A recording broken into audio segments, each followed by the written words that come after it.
Hello and welcome to PFF Fantasy Football Podcast. I'm your host, Ian Hartitz, and today we are going through the waiver wire ahead of Week 16. Hope you either had a first-round bye in those playoffs or hope you escaped it with a W. I know we had all sorts of COVID, all sorts of injuries, all sorts of just random effed up stuff going on, period. What a week. But you know what? We have watched the film. We have attempted to get better. Now we will attempt to set those waiver wires up for you guys ahead of Week 16. As always, I am joined by none other than PFF's own Dwain "The Rock" McFarland.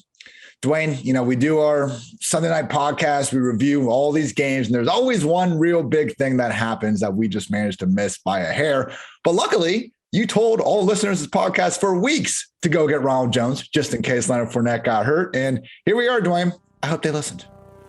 Yeah, really, it's been Ronald Jones and Samaje Perine have been the two. Yeah. And so, really, both of them could end up having a role this next week. And with Ronald Jones, I know originally our stance was he'll get the early down work, but probably won't get the long down distance or 2-minute offense. After watching Keyshawn Vaughn last night, we may have to amend that, or they're going to have to go sign someone else because Vaughn did not seem ready for the spotlight either.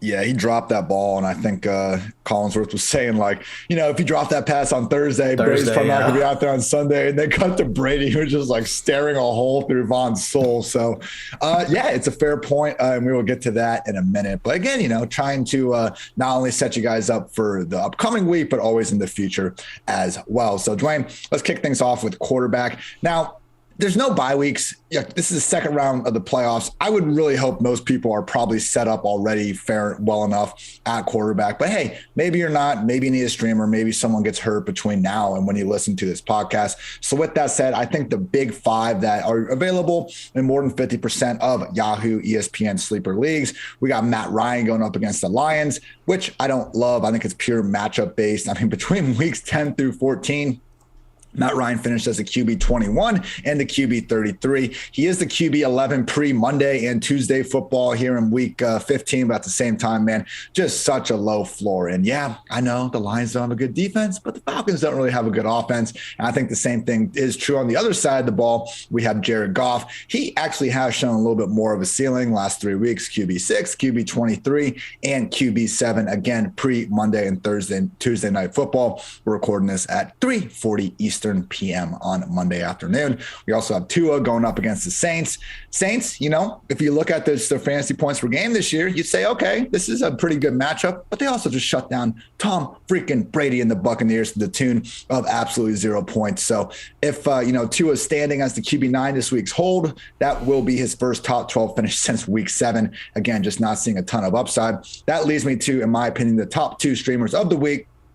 We got Jimmy G going up against the Titans on Thursday night. And really, man, he has been playing far more good football than bad ever since they got fully healthy. Jimmy G leads the league in yards per attempt at this point at 8.5. No, he's not throwing downfield as much as other guys. It's not as impressive as other guys. But you know what? Style points don't matter in fantasy football. We'll take those yards any way they can come. Last 3 weeks, QB 12, and QB 13 pre-Monday and Tuesday. And finally, the top ad, as he was last week, as we have not seen him play yet, so hopefully he doesn't do anything on Monday night to really make us look stupid. But it is, once again, I believe, Justin Fields going up against the Seahawks. Just way more rushing upside than anyone else that's going to be out there on the waiver wire. And he has not been playing scared really the whole year, at least in the most recent games. He's been in league high 10.5 yard average target depth. He's rushing, he's throwing the ball downfield, and I absolutely love it. So, Dwain, I feel like it's Fields above all else. And then after the teardrop, I would go Jimmy G, probably Matt Ryan, then Jared Goff, then Tua. What say you? Yeah, I think the key is just Fields is above all the rest. Yeah. Yes. The other thing I would say is if for some reason we don't have Lamar Jackson, and that's kind of the scenario I'm thinking of, right? You have potentially a playoff team that had a bye week that's got Lamar as their quarterback. I honestly would just pick up Huntley and carry him until the game over all these guys besides Fields. Like if I could still pick up Fields, I would go ahead. But Huntley would be my number 2 ad, especially if you are the Lamar Jackson manager in fantasy. As far as, the order after that, actually, I like the Jimmy G, at the top of the list. It's just been it's still a run-heavy offense, but like you mentioned, the yards per attempt are up. It's just a very efficient offense, and they seem to really be clicking. Having Debo healthy, having George Kittle healthy, Ayuk out of the doghouse, and they still aren't at max strength, right? I mean, they still, they're going to be better when they have Elijah Mitchell versus Jeff Wilson. So, yeah, I think this order is good. The last three, you could probably put, like, if people have a preference, like, they can choose between Ryan, Goff, and Tua. I mean, the one good thing for Ryan is really the emergence of Russell Gage, because when we thought that, once Calvin Ridley left, we were just like, well, wow, like he really just has two weapons. But he's really back to three again because he has Cordarrelle Patterson. He's got, even though he hasn't been quite as active in the passing game, he's got Pitts, and then he's got Russell Gage.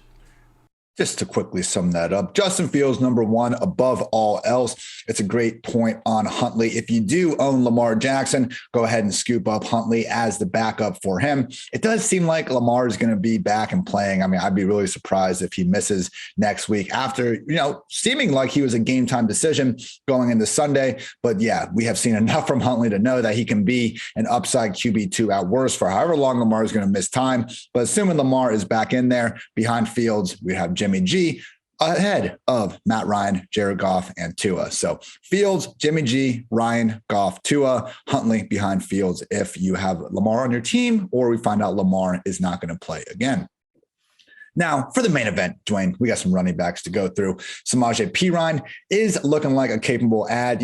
With Mixon, I haven't seen any huge news on it yet. Again, after he did get hurt, though, it didn't look good at first, but he was jogging around on the sideline towards the end of the game. So he was out there for part of the last two drives as well. I've already looked at it. I went back and looked. So he did get back on the field. My guess is he got banged up twice. That's what I'm not sure if he came back from the second one, but sorry. I looked at the last two drives. I'm looking at the last two drives that the Bengals had. Great. Unless the data is wrong. I show in the second to last drive, he had 3 snaps and Perine had 3 snaps, 2 runs, 1 pass, and then the last drive, which was probably just the last drive was one play each as well. So cool.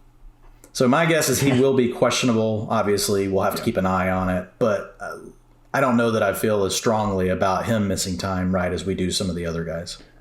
Great notes on that, Dwayne. And that's why I love talking to you about this on Monday when we can actually go through and clarify this stuff. So Samaje Perine, if Mixon is worse than we think, yes, he would be, in a position where he could be a volume-based RB2. Chris Evans is back in action. He was out for a couple of weeks with a hamstring injury. So if Mixon and Evans were out, then we'd be looking at Perine maybe knocking on the door of that top 12, because who else are they going to give the ball to? But as things stand, I do think Evans would be a little bit more involved in the pass game than it kind of is currently with Mixon and Perine. With that said, Dwayne, we do have 2 other situations where it's looking like the guys are more definitively going to be out. That is Justin Jackson with Austin Eckler, unfortunately, on the COVID list to start the week. Not being ruled out just yet. Brandon Staley said that Joey Bosa is out, but Eckler still has a chance to play. We did see, Dwayne, last week, really our best evidence yet of Justin Jackson being the preferred handcuff, though. We kind of assumed he would be, but that was more for his pass down role. I was surprised to see how involved he was on the ground in a game where they were really limiting what Eckler was bringing to the table. So in that Thursday night matchup, Justin Jackson, 56% snaps, Austin Eckler, 34%, Joshua Kelly, 16%. And to see Jackson lead the way in carries with 13, Kelly only had 7, that was surprising to me. So, Dwayne, I'm still not sure if this is enough in a week with no buys where Jackson would be inside our top 20, maybe even not top 24, but I at least do feel more confident, if we do get to a situation where Eckler is out, at recommending Jackson as a legit start, because again, it seems like even if it is going to be Jackson, Joshua Kelly, I would expect Larry Roundtree to be active if Eckler is going to miss time. Even if it's still a 3-back committee, it seems like Justin is far more established as a lead back than maybe we thought this time last week. Yeah.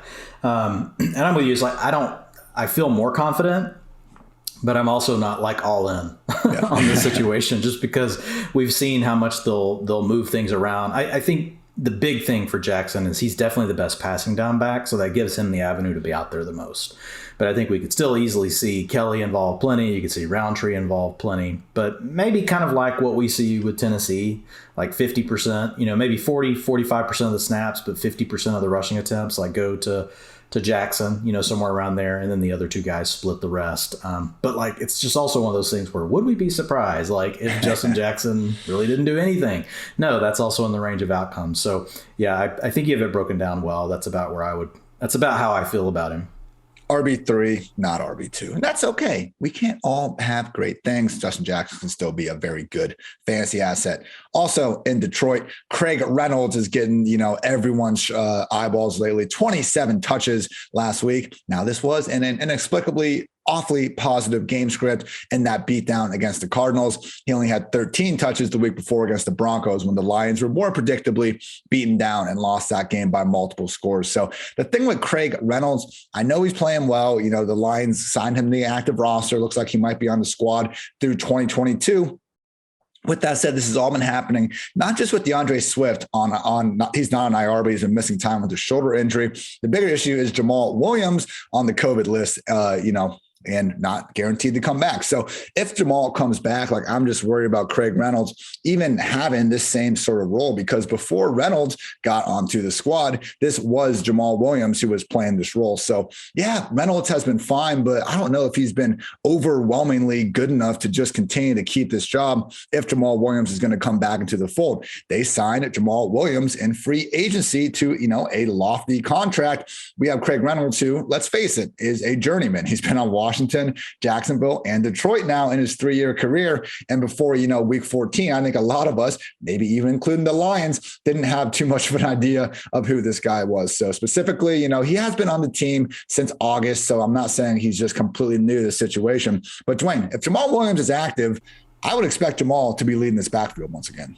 Yeah, I would too. I think the real question that we don't know the answer to, and we probably aren't going to get it, at least not like immediately, is what do they want to do with Jamal Williams? Do they just want to, not use him, and just let him not play the rest of the year, like probably what's happening with Swift? So there's a lot of unknowns, with how they're going to handle the backfield. But the moment either one of those players is back, that's a huge knock to Craig Reynolds, and his fantasy value. So look, you're just trying to win this week. So obviously you do what you have to do just to give yourself a chance to have a starting running back. And right now, though, I think that's all we can say, Ian, is there's a chance he's the starting running back for the Lions this weekend. But there's nothing we can utilize that helps us say, yep, it's going to be him or not. It's really up to what do the Lions, decide to do with their other two players. All right, Dwayne, you're going to have to lead this one a little bit because I can't let my bias get in the way. Duke Johnson, 107 yards, 2 touchdowns on the ground, 20 as a receiver. He looked freaking good doing so. 58% snap rate. And this was with both Myles Gaskin and Salvon Ahmed active. With that said, they were only allowed to come back to practice on Friday, missed the whole bye, missed the whole week leading up to this game. Dwayne, how much do you think that week 15 performance from Duke was him taking over this backfield, and how much was it Gaskin and Ahmed just not being ready to go? Well, if he takes over the backfield, it would be a first for the season, in this backfield, because it seems to be rotating chairs every single week. We don't really have there's nothing, we were just using the odd weeks where you could play Gaskin. Now that's over. My guess is Gaskin's still the lead back, Ian, when he's fully healthy. I could be completely wrong. But Duke's kind of similar to Craig Reynolds. It could be anywhere from, he's the lead back, for another game, to it could be, he's worst case, Duke could just be inactive. I don't think it'll get that bad. My guess is he will be one of the 3 backs that's active moving forward. Hopefully, good grief. If he didn't earn that, what's, I don't know, just don't play anymore, Duke. I would just hang him up. If this doesn't get you the opportunity to at least see some more snaps. So my guess is we're going to have to treat him more like an RB3, going into the week, unless we get some sort of confirmation that Duke's going to lead the backfield again. It'll be scary. I know there are fantasy managers, because I've had some reach out to me showing me their opponents' lineups that had Duke Johnson in it. I'm sorry, bad timing, the craziness of week 15. The players that went off and the players that got you to championships that did not, it was really this is one of the craziest weeks I think I can remember ever. Yeah. To start a fantasy playoff season, Ian. I know. Absolute madness. And just to quickly correct something, it's actually odd week, Myles Gaskin, even week, J.D. McKissic. Super important note. That is one to clarify. We don't want to mislead anybody. They got to know which God week forbid, to use. man. Gotta give actionable information here. All right, now for the main one, the guy's going to be on the cover, I'm assuming, of waiver wire articles all over the industry. Ronald Jones. Leonard Fournette is considered week to week with a hamstring injury, looking like at a minimum he's going to be out this week. Quite possibly could be the rest of the regular season, depending on how things happen. Giovanni Bernard is still on the injured reserve list with that knee and hip injury. That leaves Rojo and Keyshawn Vaughn.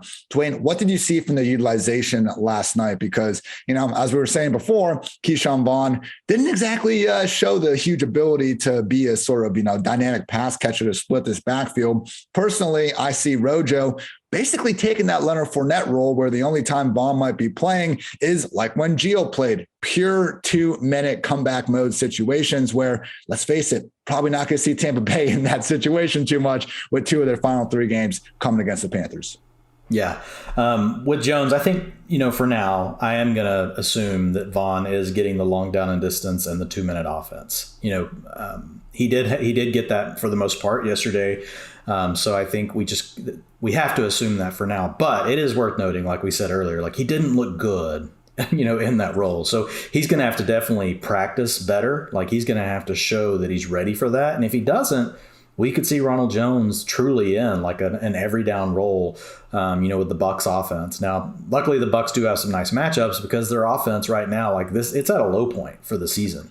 Now they will get Antonio Brown back, next week, but you're going to be without Chris Godwin for the season. You're going to have Mike Evans probably won't be able to play. I know we'll break these guys down next, but just talking about this iteration of the Bucs offense, like they could just decide to run the ball, 45-50% of the time. They haven't done that much this year, but they have a good offensive line. So we could just see more running, over the next couple of weeks, just with them trying to get into the playoffs and be healthy. And if they do, no matter what version of their offense we see, like, look, Rojo's he'll be in our top 24. Yeah. 100%. And I would even say, I think as we probably get closer to Sunday, we would move him closer to that RB12 range. Like, I don't see anything, man, even from last night, that suggests that Vaughn's going to come close to splitting this work. And to Rojo's credit, I mean, even going back to last year, he's always been pretty damn good as a rusher. Now, his hands are terrible. Like the one example I always pull up was that Bears game last year where he caught a touchdown pass. The ref said it was incomplete. And Rojo was like, all right, yeah, cool. I usually don't catch anything. I'm not going to argue. He agreed with it. They showed the replay and he caught it, and the Bucs coaches didn't challenge it because Rojo, how many times do we see wide receivers like ask for balls to be challenged that are like rolling on the ground for 5 seconds? Rojo couldn't even do that. So last running back to go over is Jeff Wolson, 110 yards and a rushing touchdown on Sunday. Also caught 2 passes and probably even more importantly, 88% snap rate. That is what the cool kids like to call elite. And Dwayne, it is a quick turnaround on the Thursday night. So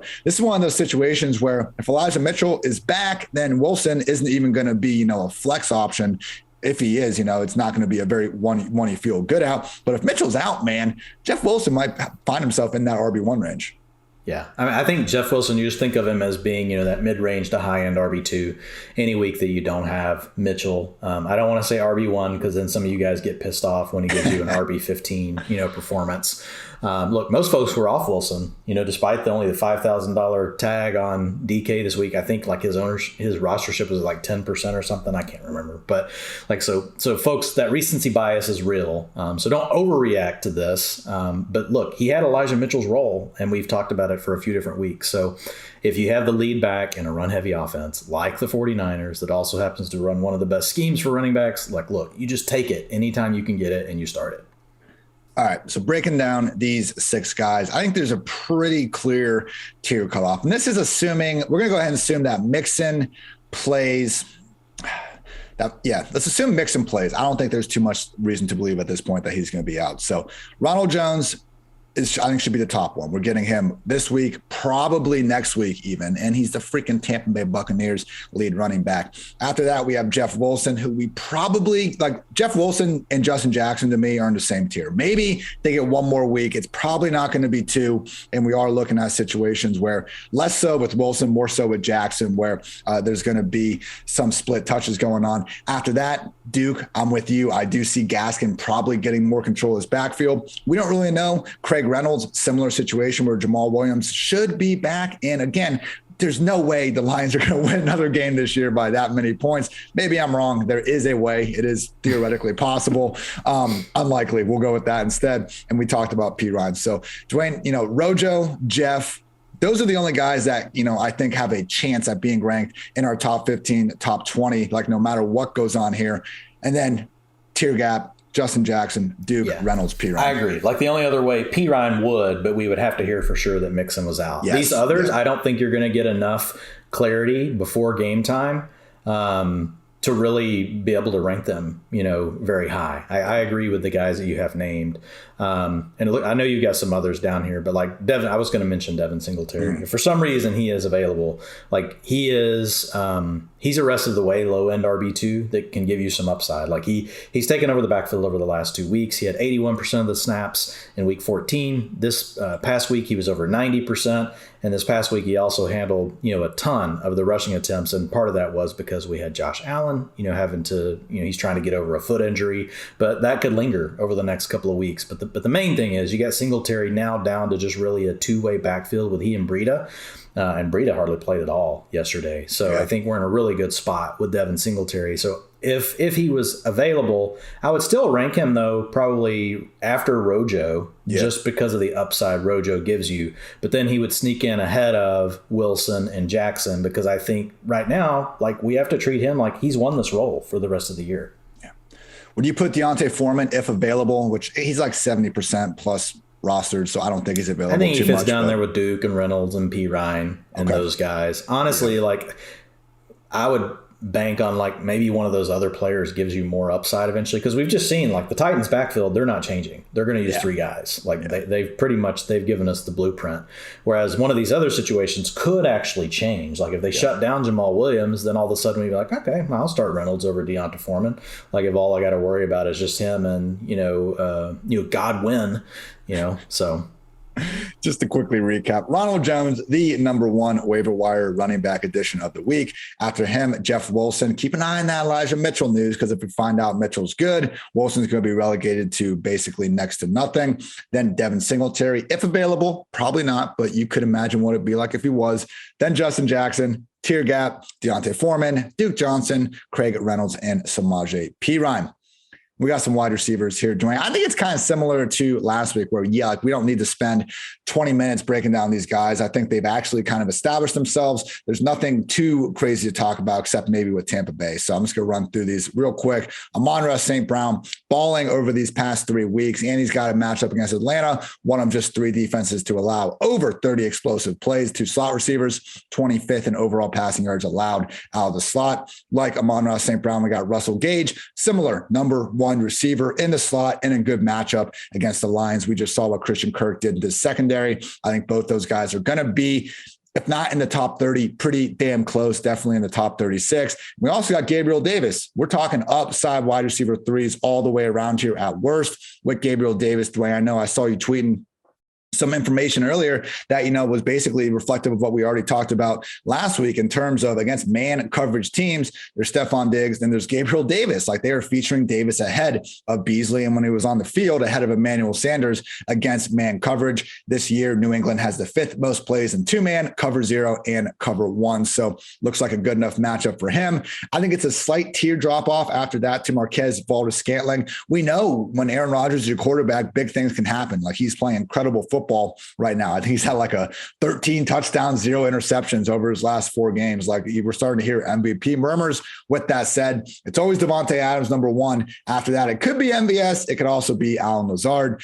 Behind him, Nick Westbrook-Akini, someone to keep an eye on. With that said, man, Teron Davenport, who was kind enough to does great work at ESPN for the Titans, and he was on this podcast back in the offseason when we did our 32 and 32 beat writer series. He's actually pretty confident that A.J. Brown gets activated this week and is back in action for Thursday. So keep an eye on that. If AJB is back, then no, we would not be in on Nick Westbrook. I'm not really in on him, period, but he is at least, a projected number one receiver that will be in the top 48 at a minimum. And then is for the real conversation, Dwain, that is what to make out of these Tampa Bay receivers. And I think it's Tyler Johnson above all the rest of them, because we're probably going to see a 3 wide receiver set with Antonio Brown, obviously, Tyler Johnson in the slot. And then I would think Scotty Miller / Brashad Perryman splitting that field stretcher role. We do need to see Perryman get activated off the COVID list, but more than anything, it's going to be the AB and it's going to be the Gronk show being the main beneficiaries. If there was going to be a third option to hang your hat on, though, man, I do think it's Tyler Johnson, because we've talked about it throughout this year. He was almost out of position filling in for Antonio Brown during that time. Ideally, he should be that slot receiver. And now, going ahead without Chris Godwin for the rest of the year, they need to find a third option. I think it's going to be Tyler Johnson if it's going to be anyone. Yeah, no, and that's what we've seen in the utilization. That's really, he is there to be Godwin's replacement. They kind of have a direct replacement for everybody in the pecking order. Mike Evans is Brashad Perryman, right? It's going to play mostly outside, wants you to stretch the field. Tyler Johnson wants to work inside or play the Z. And then you have really Darden is really meant to be AB's kind of backup, although he hadn't been able to do it as well. And then Scotty Miller can also play outside, but he's more of a field stretcher, kind of along the lines of Perriman. So it can be some combination of these guys replacing these roles. But I think the big takeaway really is AB is probably in for huge target share, when he gets back. Gronk, we already saw it starting last night. I know they weren't able to really make it work. There were several passes that, Gronk just couldn't come down with. But I would agree that the third in line when everything's really working right would be Tyler Johnson. So to recap, Dwain, would you put him in that top tier with Amon-Ra St. Brown, Russell Gage, and Gabe Davis? Nope. Okay. Nope. I think that's fair. We are talking about guys that, in St. Brown and Gage's case, true number one options in their passing game. And with, Gabriel Davis, we're still at a number 2 in a pass-heavy offense. So Amon-Ra St. Brown, Russell Gage, Gabriel Davis, these are upside wide receiver 3s that you should feel confident starting in week 16, and beyond. After that, would you go Tyler Johnson ahead of MVS? Probably not. That's where it's close. I feel like they're in the same tier. Yeah. MVS to me, just is starting to come on. So it's I feel like MVS has more upside, but I could be wrong. Okay. I think same tier.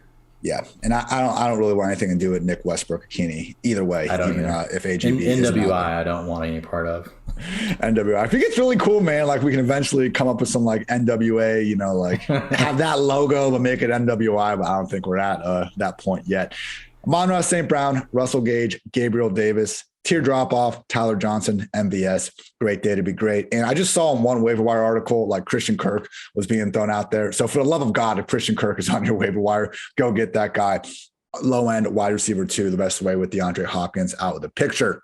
Now, with tight end, it's gross. And again, this is similar to quarterback, where I really just hope you guys kind of have an option at this point. I'd be kind of surprised if anyone's too, down bad at tight end, because we didn't really have any key injuries last week. And obviously the buys are gone. So we do have James O'Shaughnessy playing his near every down role, getting 6 targets in an atrocious offense. We also got Zach Gentry. Okay, there was the one injury, Pat Freiermuth with a concussion. But Zach Gentry, this isn't the same thing where when Ebron was out, we had Freiermuth there. When Logan Thomas was out, we had Ricky Seals-Jones. I do not trust Zach Gentry as the same, capable receiver.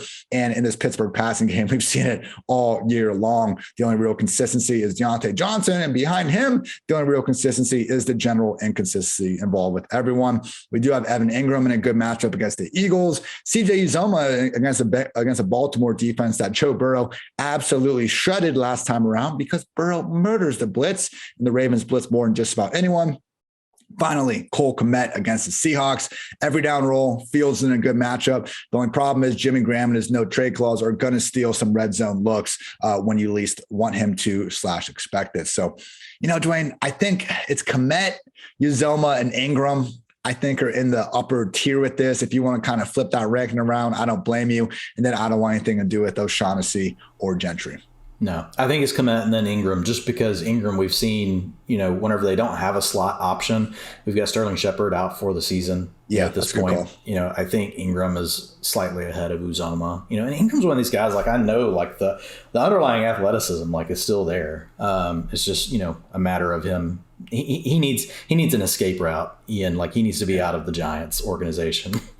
He's the kind of player we could see next year and be like, oh, wow, look at him, tight end 7. That could definitely happen. But I think Komet's first, then Ingram, then Uzomah. And Uzomah, is a complete punt play every week. Yeah. Like, he could be tight end 30. He could be tight end, 10. I think he's got 1 or 2 tight end 1 performances, Dwayne, he does. But the floor is so low. Yeah, and just some more news, just as we're sitting here, Jared Goff is now going on to the COVID-19 list. So just for folks thinking back to the quarterback section, you'll have to keep an eye on that, when you're thinking about, who you're going to pick up. Who are we going to? It's not Blau, right? Or it is Blau or Boyle? I think it would be Boyle, but it didn't say. Schefter David Blau, the magic man. Now you see me, now you don't. Oh my gosh. We had Goff on the COVID list. Let's see if there's anything else. Giants shutting down Daniel Jones for the year. Please, for the love of God, don't play Mike Glennon unless you hate yourself. Teddy Bridgewater looking like he's going to miss a week, so Drew Lock is in there. Just pissed all the dogs off, Ian, with that comment about Glennon. As much as I, stand for Drew Lock being an entertainingly bad quarterback, let's not play him in fantasy. That's my expert analysis there. And I think that about does it. Dwayne, any final thoughts? No, I let my dogs close it out. My wife just walked in, so they're in there howling. But no, I think this is it. Hopefully you don't need a tight end. Like, that was the most, that was kind of like watching paint dry, like listening to that part of our waiver wire edition. All right, everyone. Thank you, as always, for tuning in. We're going to change up the schedule just a little bit. I don't want to do our game-by-game preview episode before, like, all the games are actually over with, because that could render, literally 4 teams completely useless. So I'm not going to wait until Thursday to push it out, but Dwayne and I are going to record on Wednesday. Maybe we'll do it live. Like, I don't know. Crazier things have happened. I'm not against it. I'm just thinking about it right now as we're going through this. Either way, it'll just be up on, like, Wednesday afternoon instead of Wednesday morning. So please, don't be alarmed if you don't see the podcast in there Wednesday morning, because it won't be. It'll be there just a bit afterwards. So thank you, as always, for tuning in. We'll be back. Got you covered. Hope these playoffs are treating you well, and keep on grinding, because all the same problems that are hurting your fantasy team are also hurting everyone else out there. So for Dwayne, I'm Ian. Thanks, as always, for tuning in. Until next time, take care, everybody.